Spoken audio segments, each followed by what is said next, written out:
welcome to this video. Today we are here to read chapter 3 like y'all wanted it. So I hope you like it. Here I go. Frindle by Andrew Clements. Chapter 3, the question. The first day of school was always a get acquainted day. Books were passed out, and there was a lot of chatter. Everyone asked, "What did you do over summer?" Periods 1 through 6 went by very smoothly for Nick. But then came the period 7, Mrs. Granger. Class was all business. The first thing they did was take a vocabulary test to see how many of the 35 words for the week the kids already knew. Trumbull, secular, orchestra. The list went on and on. Nick knew most of them. Then there was a handout about class procedures. After that, there was a review paper about cursive writing, and then there was a sample sheet showing how the heading should look on every assignment. No let up for 37 minutes straight. Nick was an expert at asking the daily question, also known the teacher's stopper or the guaranteed time waster. At 3 minutes before the bell, in that split second between the end of today's classwork and the announcement of tomorrow's homework, Nick could launch a question guaranteed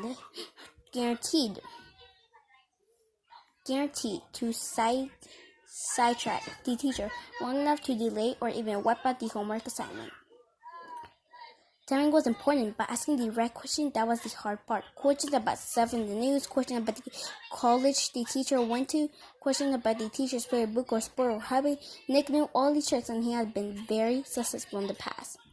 Here he was, 5th grade, near the end of his very first language art class with Mrs. Granger, and Nick could feel a homework assignment coming the way farmer can feel a rainstorm. Mrs. Granger paused to catch her breath, and Nick's hand shot up.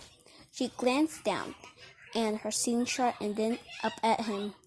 Her sharp gray eyes were not even turned up to have power. "Yes, Nicholas? Mrs. Granger, you have so many dictionaries in the room, and that huge one especially. Where did all those words come from? Did they just get copied from the other dictionaries? Is it sure a big book?" It was perfect thought. Generate. Kapow! Several kids smiled, and few picked at the clock. Nick was famous for this, and the whole class knew that he was doing. Unfortunately, so did Miss Granger. She hesitated a moment, and she gave Nick a smile that was just a little too sweet to be real. Her eyes were the color of a thundercloud. "Why? What an interesting question, Nicholas. I could talk about that for hours. I bet." She glanced around the class. "Do the rest of you want to know, too?" Everyone nodded yes. "Very well, then, Nicholas. Will you do some research on that subject and give a little oral report to the class? If you find out the answer yourself, it will mean so much more than if I just told you.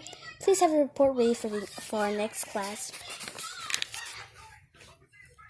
Miss Granger smiled at him again very sweetly. Then it was back to business. "Now the homework for tomorrow can be found on the page 12 of your Words Alive book." Nick barely heard the assignment. His heart was pounding, but small, very small. He could feel the tops of his ears glowing red. A complete shutdown, an extra assignment, and probably a little black mark next to his name on the seating chart. Everything he had heard about his teacher was true. Don't mess around with the lone Granger.